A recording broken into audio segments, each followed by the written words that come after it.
And welcome to Newsnight. It's the first edition of the year 2021, and we thank you for joining us. I am Ladi Akeredoluale.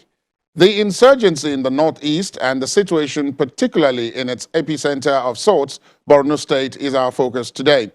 My guest says the tragedy which has unfolded over more than a decade was foretold and could have been prevented if all involved were proactive. According to him, there's little trust between the government and the people, and only a sincere effort aimed at guaranteeing lives and livelihoods can turn the situation around.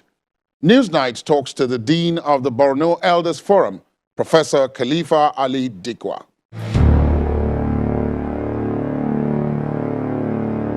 Professor Dikwa, thank you so much for your time. Happy New Year, and thank you for joining us from our Maiduguri studios. Thank you. Same to you and the entire Nigerian people. Thank you very much. Let me begin by asking you about, you are in a unique position. Most Nigerians who talk about the Northeast and what is going on, particularly in Borno State, which appears to be the epicenter of what's going on in the Northeast, do not reside there. They rely on reports, they rely on what they read in the newspapers and possibly on social media. So let me start by asking you, as a resident of Maiduguri, what is it like on a day-to-day basis to live in the shadow of the insurgency in the Northeast? For now, if you are within you are safer than most of the cities in the north. I just don't want to mention the names of the cities in the north, which look safe, but actually they are not safe at night and so on, especially these days. And like you said, I'm in a very unique position in that prior to the crisis, I was the only fellow who warned the Nigerian authority that something like that was coming to our shores, and therefore they had to make sure that such a thing does not come to Nigeria, but they did not heed. And that was when I was a student, and then back as a visiting lecturer then back in 1984 and 2002. So I stumbled on the secret documents at that time, called classified documents at that time. And it was my teacher, my professor, who singled me out because of the particular, you see, pathological liking of somebody. That's, she had a special recognition for me in that anytime I was not talking in the class was dumb and so on. So she was saying, you are in the class of postgraduate, postdoctoral students and so on, but you are much, much open. Where are you from? Which part of Nigeria? I was able to tell her from the northeast. And she knew northeast and she knew Borno and Maiduguri. Then he said, okay, now our discussion is not going to start here. I will invite you for a coffee. We will talk. Then around that table that she was able to tell me that please, when you go there, at any capacity you find yourself, particularly as a teacher or as a journalist, if you are able to tell your students, tell them that what our countries do was not known to us. They do them outside the country. Their own foreign policies were never supported by the people. In fact, the people do not even know that such a thing was happening. So that was the message that she asked me, and then she told me this is the plan. And they are waiting for the right leadership in Nigeria to start implementing it by full. And therefore, he said certain countries, one of them but in particular, was having at least $500 billion every year from countries that it colonized. When we talk of post-colonial, what comes to mind is particularly is about Britain, France, and the big brother behind them, which also is part of the NATO, although it is far away, it is US and so on. All of the rest are either complicit or also collaborating. And therefore, it was back in the 80s and 90s that I was speaking about it. And in fact, in 2002, when I came back again, I reiterated, because I took certain African clothes from the Kanuri style. I took it to my professor, to my teacher, the woman. She so much liked it. She was about 80 or so at that time. She was so happy that she opened it, everything for us, and that this is something planned that was waiting for the time to explore. And therefore, if a country can get $500 billion, if you change it to Nigerian dollars, it's more than 200 trillion naira. So you compare it with Nigerian budget of just 13.5 trillion naira. So it is just $1 billion is enough to destabilize a country that is rich in mineral resources, rich in gas, in oil, and so on. And then playing the big brother for other countries to follow, perhaps to start trading among themselves, to start having common currency, at least 5 regional currencies, and so on. It brings me to something else. Even as we speak, and as you traced the history back to what has led to the current situation.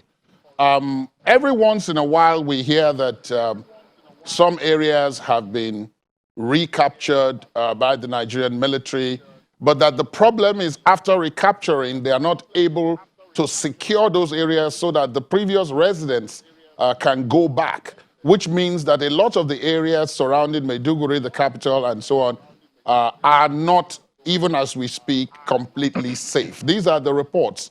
The military disputes that, but you live in this area. What is the situation? You are right. You are right in that we spoke about it, we warned about it. Even if they are not physically there, they are psychologically there, disturbing the people. From time to time, they ride their machines, come and harass them to pay levies and so on. Outside Maiduguri, not even 5 kilometers, nobody is safe. And they can strike at any time. That is one. And that recaptured field, not the terrain. Because exactly, they did not heed the advice of the former PMC, private military contractor that was brought in 2014 by Jonathan administration, that annihilated the Boko Haram at that time, neutralized them and decimated them. At that time, they said, okay, we have done our bit.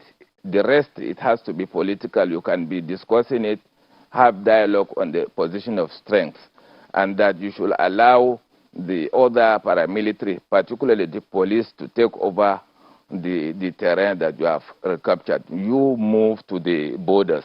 Your own, you are not the police. The military is not the police. Unfortunately, up to date, the military has continued to usurp the role of the police, which is not supposed to be so. So they have left, and this is a vast state, only second to Niger State in terms of territory. It is very big, and it's very difficult, even if you put all the military inside Borno, it will contain them, and therefore not allowing the other security agencies to take over was a minus. So that was what was advised by the military contractor then at that time from South Africa. The same thing with the coming of President of Chad, President Deby of Chad, when he was attacked somewhere because they planted something in Kolabo to topple him. And he was also a product of revolutionary or rebellious tendencies right from the days of Ibrahim Abacha. Ibrahim Abacha, by the name you hear, it is a Borno name. Rebellion fighting France at that time down to Hissène Habré, Gokini were there and so on. So he started the rebellion since the independence. And therefore they said France doesn't let her ex-colonies go because France continues to keep at least 85% of their own resources in French treasury, gives them only 15, uses them even if they're to embark on a contract, big contract, that the person, the contractor doesn't look fine to the French authorities, they will not be able to do it. And that when they exhaust their 15%, they will go and borrow their own money and pay at higher rate with throat-cutting loan, their own money. I dare say their own money, they borrow it and pay with interest rate. And it continues. Other countries of Europe and so on are just complicit because they are keeping quiet until recently when Italy started talking about the mass exodus, why the immigration into Europe. Italy, one Prime Minister of Italy was able to say France is the main cause because France did not allow them to develop their own countries. France is always there with the military. When the government of the day does not agree, France intelligence and so on was part of the toppling and so on. It happened to Diori Hamani in 1974 in Niger. 1 year later, it happened to Francois Tombalbaye of Chad and so on. And mind you, all the countries colonized by France, when you check there are French troops there, and then security is not there because they are still fighting. Imagine, just look at Congo Republic, DR Congo, Congo Kinshasa, for instance. You remember the speech, the first speech in 1963 of the Nigerian Prime Minister Abubakar Tafawa Balewa, saying that Africa should be the foreign policy of Nigeria to restore peace in Congo. And that Congo is still at war, despite its being the richest, if not among the two richest with Nigeria. It's still at war. Let's take a look at the situation as it stands today. At the beginning of the interview, you made reference to the fact that Borno is safer than many other northern cities. It's just that yes, Borno is the one that is in the news because of Boko Haram. So let me start by asking you, first of all, how do we tackle now? Because it has now... I said Maiduguri. Maiduguri, fine. Maiduguri being the capital of Borno. Yes, I said the state. City, the capital, yes. How do we tackle the issue of Boko Haram and other allied threats now? The current governor of Borno State has been attacked twice. One would have expected that his own security would be the greatest of any Borno citizen. More recently, just in the last couple of weeks of 2020, a number of rice farmers were beheaded. That was the report by Boko Haram. And before that, there had been other outrages, shall we say, both involving military and non-military personnel. So right now, in the case of the Borno part of it, before we come to the general one, how do you think we can tackle this? Fine. One, if the goodwill is there, if I were to have the ears of the president, our dear president and commander-in-chief, President Buhari, I will insist that the command system of the military be decentralized so that junior commanders could also give command. In case of a threat, you should be able to do it, number one, rather than waiting for them. Even the police have their own way of neutralizing the enemy before, rather than waiting. Now the military of one is still colonial in the sense that British and so on did it for their own. They did not allow them to review the laws. And therefore the command, as long as the command is from top, down, it will not work, because this is a special an emergency issue, and also it needs emergency solution to it, and therefore the command should step in from rather than just waiting for from the headquarters in Abuja to reach the field commanders. It is rather better for them to say the sector commander should be able to give instruction to the junior commanders in the field.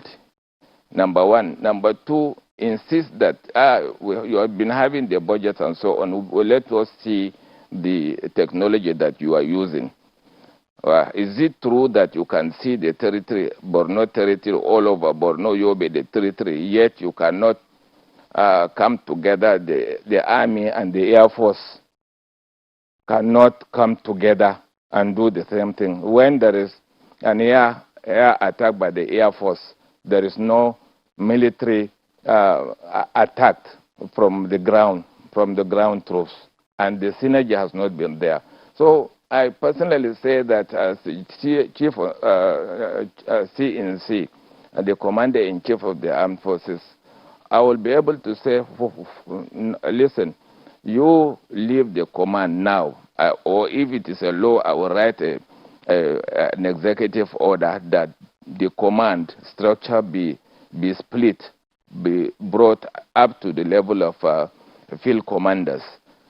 Secondly, I would like to see results. If you are talking of this attack and so on, I would like to see results. And secondly, I will insist that every 1 week or every 2 weeks, I should be able to have results. Whatever report is submitted to the president should be able to have his own way of checking and cross-checking from the reports. And that it looks like there is no synergy between the agencies, security and defense agencies. They're as if it is rivalry when they are actually working for this country and they signed to defend the people of this country and the territory. And as a president should be able to stamp his feet to say, do the work, I'm giving you 1-2 months maximum. If you don't finish off this thing, submit your resignation letter. There are many Nigerians outside who are willing to serve their country. Secondly, I will make friends. I'm just talking as if the president will listen to me. In Nigeria, Nigeria is the only country that lets go of its military officers, generals, colonels, and so on. They retire them without keeping in touch with them. And therefore, these generals who retired, who are still not tired, who are still energetic with all their trainings and experiences, should be able to come into a room with the commander-in-chief, and then level they should be able to give results. And thirdly, you see them with the attack you said on the governor. The military is only good at coming out to deny that it did not happen. When such things happen, military that we have as a country, all of us, none of us should allow anybody to denigrate our military. But because our military had always been the best in Africa, in all the peace missions in Africa and in the world, Nigeria came with accolades, awards, and so on. But here we are within the country with the excuse that it is fighting within Nigerians and so on. It is not so. It is a war economy. It has to do with hands from outside and then those who are making money within. Possibly the people who are close to the corridors of power. Maybe they are thinking along political lines, but in actual sense, when you have insecurity in the country, everybody should forget his own background and feelings. Join the leadership to end the insecurity. That is the correct thing to do. And then they should be able to show the media that that is what we do, rather than asking them just to report to the media that is what we did, giving us certain films and so on. I said we destroyed this, we killed this, and we got a few rifles. We don't even see the bodies and so on. Why did the army, the army and air force not continue with what the military contractors did in 2014? They didn't follow up. And then in 2015, when President Buhari came to power, in fact, it was on that basis that Nigerians forgot about their partisanship, joined in order to dislodge the government of Jonathan. And then much later, I think, apparently going back and people are getting killed. The bombings are not there, but the killing is much higher than the previous one. Then the president of Chad, when he was to defend himself, he had to lead the fight. Within 2 weeks, he was able to annihilate the Boko Haram and annihilate him then seriously up to the borders. That is, by law, it is only 30 kilometers they could come in.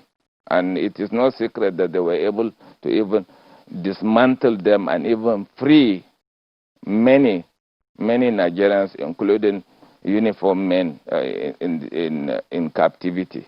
We expected the Air Force and military to come together, synergize with the communication gadget, all this modern thing to follow up, to take over and complete and just finish off the job that was started.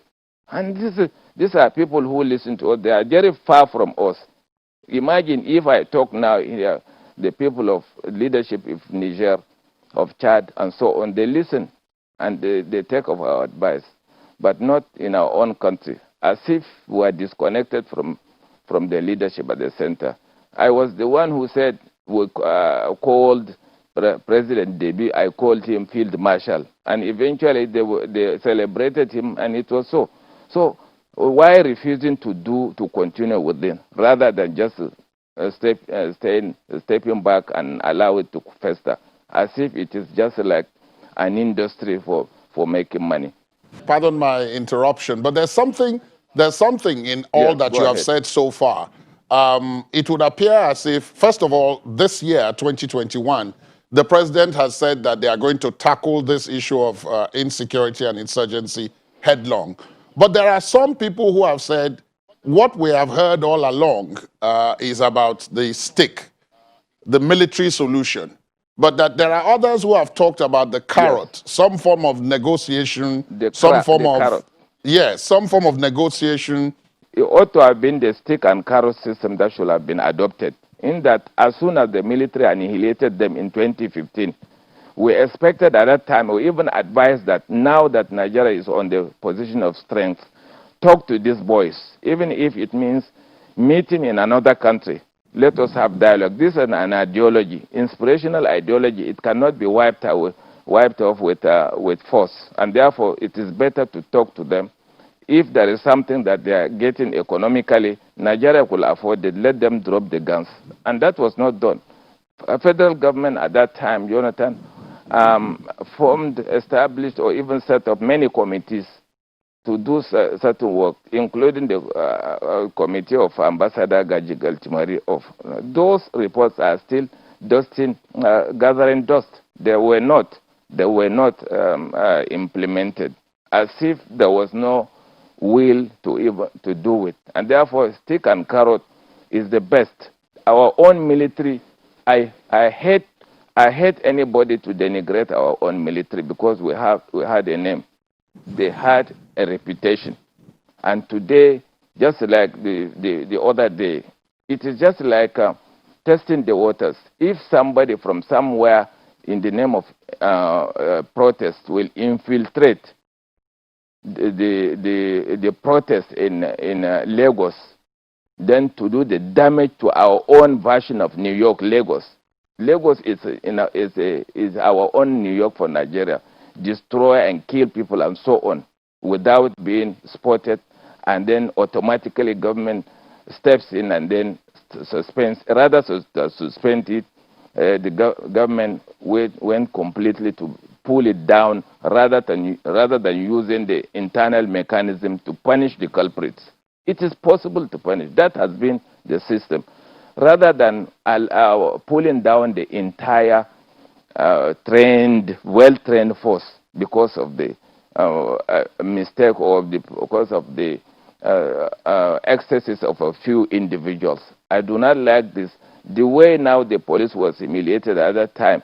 And then they also started denigrating the military. If the military also goes there somewhere, they may be provoked somewhere, and the same thing happens somewhere. It means the military and the police and so on will be standing by whenever violent protests come being infiltrated by outsiders who could do something sinister to the country, starting with our economic base, Lagos and so on.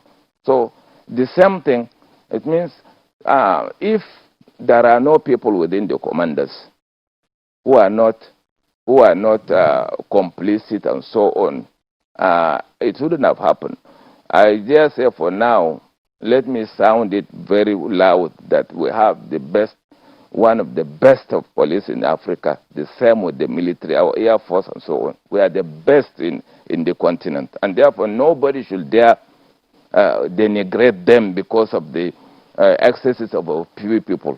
The media should be able to tackle those who look down on our own military. And then at the same time, the president and the vice president, at any time should be able to engage on surprise visits to even the command, to the front line. The president, if he is not coming out, the vice president should be able to represent him, and even the Senate president or the speaker, from time to time, to encourage our own troops there at the front and talk to them. Just have two chairs. One, a sergeant will sit down, tell me, between you and God, tell me what is your problem. You will be able to get so many things, that because the military and the police cannot come out and say these are the problems that we are facing because of the nature of their own job. So by so doing, you will be able to get first-hand information, and then you will be able to serve, because we see this country, particularly President Buhari's government, has released, the way we heard it, has released a lot of money. Any demand needed put together by the military was implemented. The money was given to them. Where was it going? Is it really going down? Have you got the weapons? Because we hardly see. We are still seeing our troops with the old guns, AK-47, which is just not anything beyond 800 meters. What about modern weapons? Weaponry that should be even higher than the ones being used by the insurgents, with their night visuals. We have night visual equipment and so on. At night you should be able to see. What about the helicopters? What about the synergy? What happens between the commander in the intermediate commander or the lower cadre commander? The law that says our military has just this time put seeing insurgents coming from 100 kilometers, 200 kilometers to go kill our own people, slaughter them like rams, then go back to their enclaves without being challenged, is something entirely unacceptable. And therefore, at that point that you reach, Prof, it brings me to one basic issue, and that is the relationship between the military and the police, as well as the people. When you talk to the military yes, says that often they are not provided with real-time intelligence by the people, by civilians who know what is going on, because these insurgents live in places where there are other people. They don't live by themselves. They go to markets, people see them, and so on. But that they are not provided with real-time intelligence. So my question, my question is this, Prof.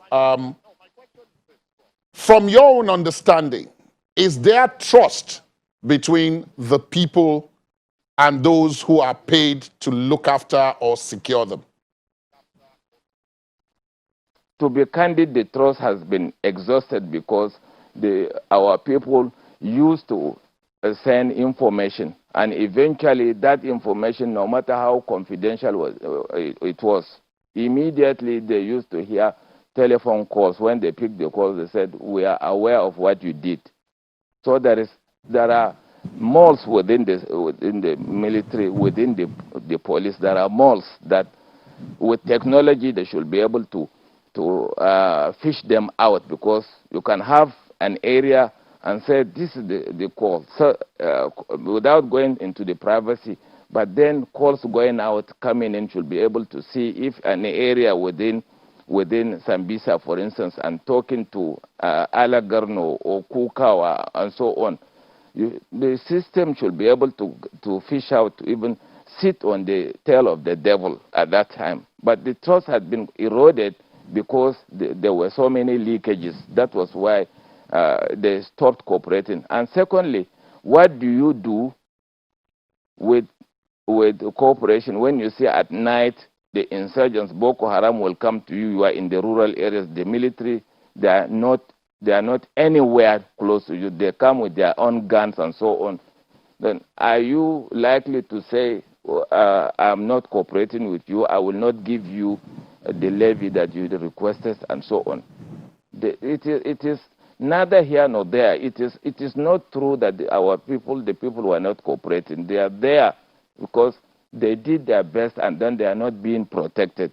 If they send information, confidential reports, and so on, most of the time it leaks to the insurgents. Who does it, if not most within the system? Let me ask you, Prof, at the point at which we are, there are two things that go on now, and I'm not talking about just in Borno or in Maiduguri, but across the north, which those who know talk about as fueling insurgency.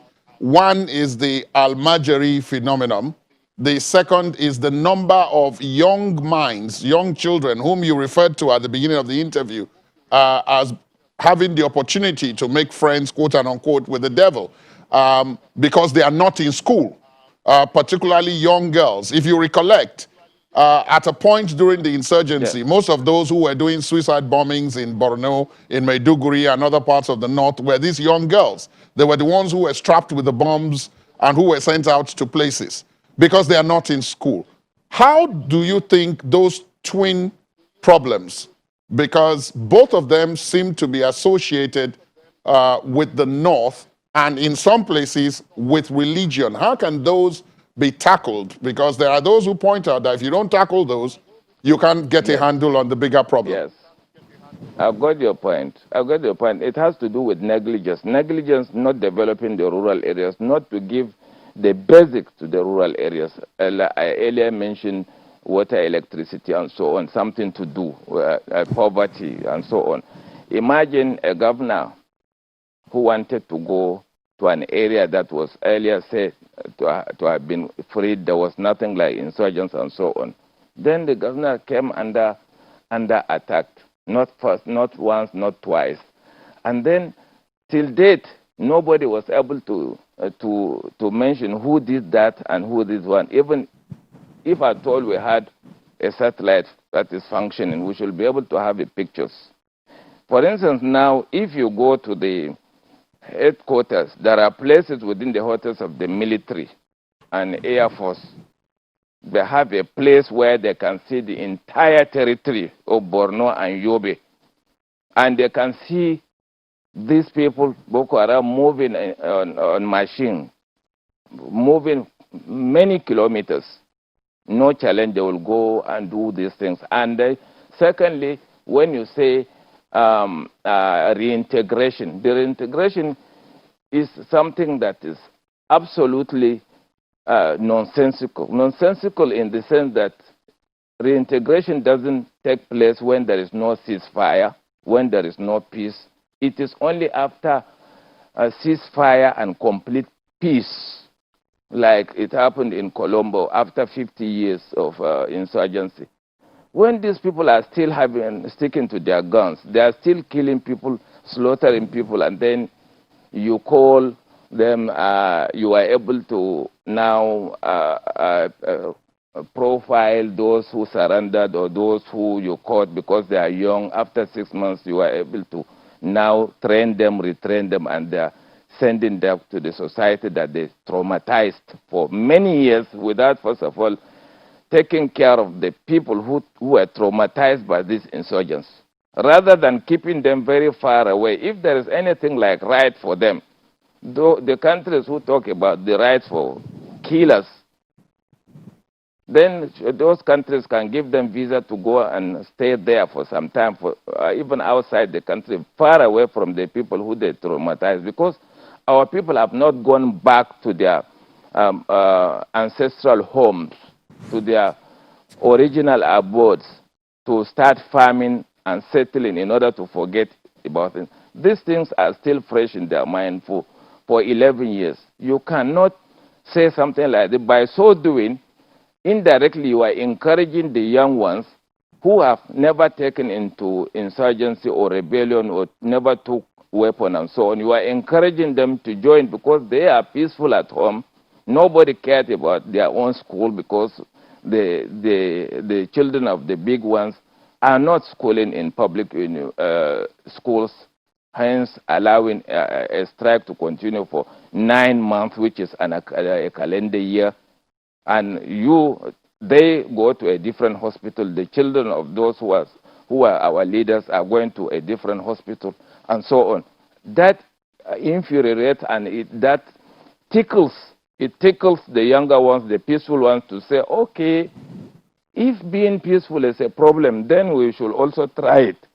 Hence the ability to be even recruited further. And therefore, to stop it, you must not integrate them. Take them somewhere else, even though we know that most of them were recruited by force. But you can never say what they have taken. It is a cult.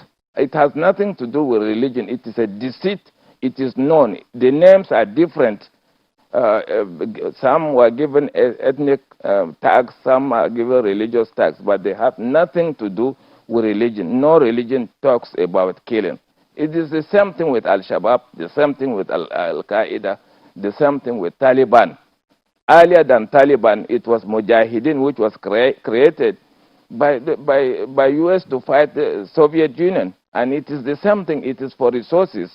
And that if you see insurgency, wars, and so on, child soldiers involved in the killing and so on, check in Africa, all over Africa, you see resources. Like I earlier said, gold, diamond, gas, and so on, the resources. It is the way the arms industries make their money. They create wars in order to sell their arms. That industry is worth $2 trillion. And therefore, without wars, they cannot sell their arms. Secondly, it is only by pitching one community against the other within the country that they will be invited in the name of peacekeeping. Then they will come and start pillaging the resources. Nigeria is the only country that has been envied for not inviting foreign troops. Nigeria is not against, to me, is not against foreign troops within the continent.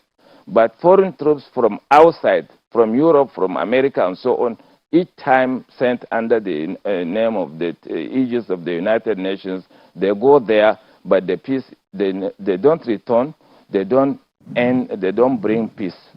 For instance, they are in Central African Republic on daily basis. The killings is going on. The same thing in Congo. You see Libya and so on under NATO. Everywhere they are there. The troops, foreign troops are there, but peace has never been got easily. And therefore, to us, Nigeria has done the right thing not to have invited them. If indeed the United Nations want to help us, or even European Union, they should be able to equip the African troops to come and do certain things, but not outside the continent. And that is all. Because they can come, do one good thing for you to appreciate them, but they will do 99 other bad things in the country. We spent a lot of the interview talking about the Northeast and with specific reference to Borno, Boko Haram. But now let's talk about the broader North, the northern part of Nigeria generally, Zamfara, Kaduna, Yobe, Adamawa in some cases, Bauchi and so on. More recently, Niger and Benue, of course. Across various parts of the North, we have had different types of security challenges: cattle rustling, illegal mining, banditry. Some have Yes. even talked initially, about yes. some have even talked about religious crisis, attempts to take over other people's lands in various places by ethnic, quote and unquote, ethnic cleansing. What do you make of all of this, and possibly the role of the northern elite in either quelling it or in fanning it? Fine. It is part of the template created from outside. When you call it religious, you call it ethnic and so on, the template had been there for long, waiting for the leadership to start doing it. At that time, when it is always easier in a democracy to mess up the system, because it was in a democracy that a presidency decided to take away the weapons at the borders, multinational joint task force from northern Borno, same thing with around Lake Chad, where it said across the board over 40 million were part of the Lake Chad and so on. The weapons were moved away to the south. Some of them got even exploded in Lagos barracks and killed many. Nobody was able to ask a question: what happened? Who did this? We expected the National Assembly to have done this, because the insurgency got emboldened from that angle, particularly from Monguno side. Northern Borno, Monguno, that is the home local government of the NSA himself. They got and they started stampeding and humiliating our great military at that time. And nobody was able to ask those who were in government at that time, similar to the instances where people who had a good ideology of fixing the country for unity, and they got assassinated. So many assassinations. To date, nobody was able to say these are the culprits and they are punished. The names are there for many. We had even a sitting minister was eliminated. Somebody from the opposition, Minister Ige was eliminated. You have Harry Marshall, an opposition at that time. You have the scholars like Sheikh Jafar and so on. Anybody at that time who had argument, who disagree with the government, today, if you check, just to check, anybody who had an argument with the government of that time, today, you check, he's not in business. His business is completely destroyed. He is either sick or dead. This is too much of a coincidence. Nobody is asking questions. And secondly, you see a government that will allow the cede part of its own territory without even telling the National Assembly that this is what is going to happen, signing it off without asking the people where they wanted to belong, like our Bakassi people, going to Paris and signing it to say that whatever verdict that will come out of the ICJ, Nigeria should accept it. The National Assembly had no consent. The people were not even asked and so on. This kind of leadership that we are not allowing them to continue. We should be able to ask questions. Those who are not doing the right thing, if you have a minister who doesn't do the right thing, give him time frame or ask him to just submit it, because there are so many there, people outside. The entire North is now catapulted.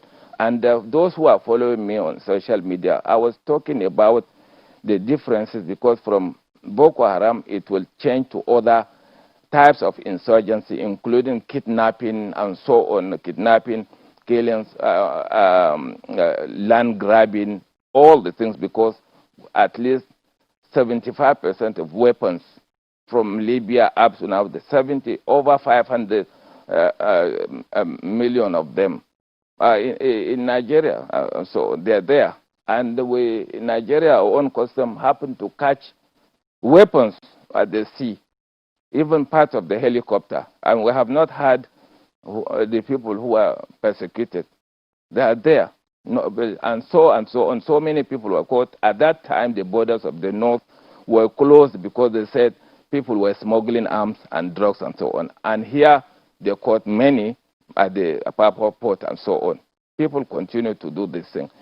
Unless anything that is, if you see an insurgency, something happening, and it says more than 1 month or 2 months, it means there are senior people within the government, or they are close to the corridor, benefiting from them. Now, kidnapping has become an industry.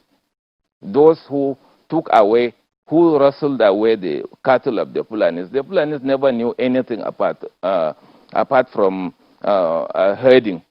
And they spoke to their cattle and so on. And this one taken away from them. They were not even taught correct religious things. They were not told that if you are cheated, you should be able to submit to government, tell them it is up to government to take revenge or to punish, not revenging by your own self. This one, they don't know it. It is part of them. If once they are attacked and they kill their own people, they send caller note to as far as Mali to invite people to come and take revenge, and even decimate those who have nothing to do with it. And therefore, the elite in the north are also part of the wrong thing to do. When you want to destroy, when a country outside or powers outside who are envious of Nigeria's potential development, becoming a market, a big market of 200 million, leading others to have a good trade, to have common currency and so on, they can just dole out a few dollars in order to destabilize the country. From all the angles, all the countries around us now, there are forces, American forces, French forces, and so on. Only Nigeria we should understand this. This is politics. Let us say Nigeria should be able to petition the United Nations or European Union over the activities of certain governments, not the people. Because my teacher at that time told me that it has nothing to do with the people of UK, France, or others. They didn't know what was happening. And therefore, the insurgency, that what is happening, the insecurity in the north, has to do with politics rather than religion, more of politics. So why the continuous killing along Jakana, Mainok, Auno, just within 120 kilometers between Damaturu and Maiduguri, and the killing continues, and nobody is caught. And at that time, you remember that one time, the police had only one APC with personnel carrier. They were given one. They were able to just go to them and smoke them out within a very few hours. The police were able to do it. What about what is happening to the military, not allowing people killing? And imagine when the Northeast was not peaceful, the entire business is killed.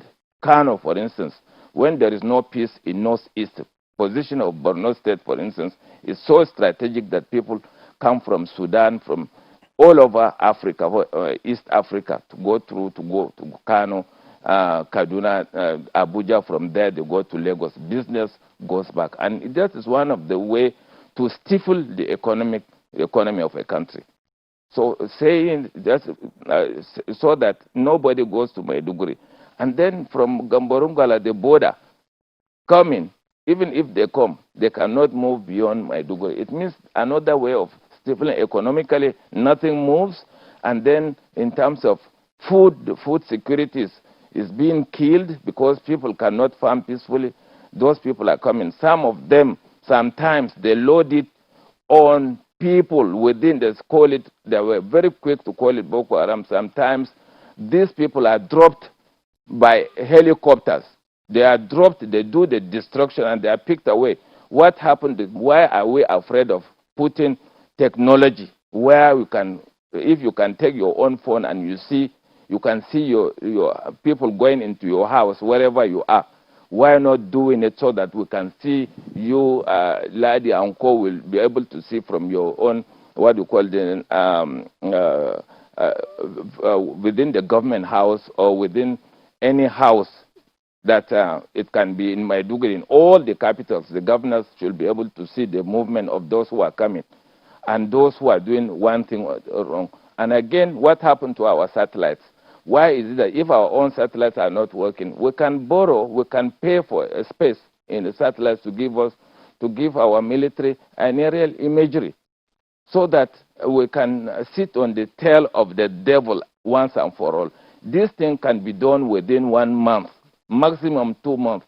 Finish them, annihilate them, destroy them, decimate them military. Then you call them for a discussion, round table in another country, anywhere outside the country, just to settle it once and for all. Thank you very much, Professor Dikwa, for your time today. We've completely run out of time, but it was so enlightening having you join us on Newsnight today from our Maiduguri studios. Thank you for your time, and we do hope that the year 2021 will bring in much better tidings than the year 2020 came along with. Thank you so much, Prof. Yes, we hope so. Happy New Year. That's Newsnight. Thanks for watching. Do let us know what you think via the various handles on your screen. I am Ladi Akeredolu.